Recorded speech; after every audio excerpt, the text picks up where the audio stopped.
নিজের স্বামীকে কয় গোলাম, গ্রামীণ ব্যাংক আশা ব্যাংকের অফিসার সালাম। এবার তোর সালাম এত দরকার, তুই অফিসারকে সালাম দাও, তোমার স্বামীকে সালাম দাও। আজ মহিলা মা বোনদের কাছে, মহিলারা আছে তো পাশে আছে তাই না, মহিলাদের কাছে অনুরোধ থাকবে, ওয়াজ শুনে বাড়ি যাওয়ার পরে আপনার স্বামীকে নম্র ভদ্র ভাষায় সালাম দিবেন। স্বামী স্ত্রীর মধ্যে মোহাম্মদ বাড়াই দিবেন। কে ভালোবাসা পয়দা করে দেবেন? কে? মহিলা মা বোনেরা, নিজের স্বামীকে সালাম দাও, মুক্তি মনে হাসি দাও, স্বামীর হৃদয় ঠান্ডা হয়ে যাবে, স্বামীর দরজা আপনার জন্য উন্মুক্ত হয়ে যাবে।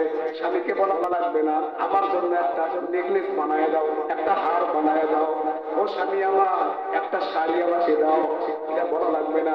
আপনার আচার আচরণ, আপনার আদর্শ, আপনার ব্যবহার, আপনার চরিত্রে আপনার স্বামী খুশি হইয়া আপনাকে কলিজারা পর্যন্ত আপনার জন্য, আপনার স্বামী দেওয়ার জন্য প্রস্তুত আছে, তৈরি আছে। কথা বলেন ঠিক না? দেখি স্বামীরাও কিন্তু মহিলা মা বোনেরা বলে হুজুর, বহু আছে বলে হুজুর এই স্বামীদেরকে নিয়ে একটা ওয়াজ করবেন, এরা কথায় কথায় আমাদেরকে হুদায় আমাদেরকে মারামারি করে, একটু লবণ বেশি হয়ে স্ত্রীকে মায়। ভাই, আপনার স্ত্রী সে তো একজনের মেয়ে, আপনার বাড়িতে আপনার মেয়ে আছে, আপনার মেয়েও একদিন অন্যের ঘরে যাবে।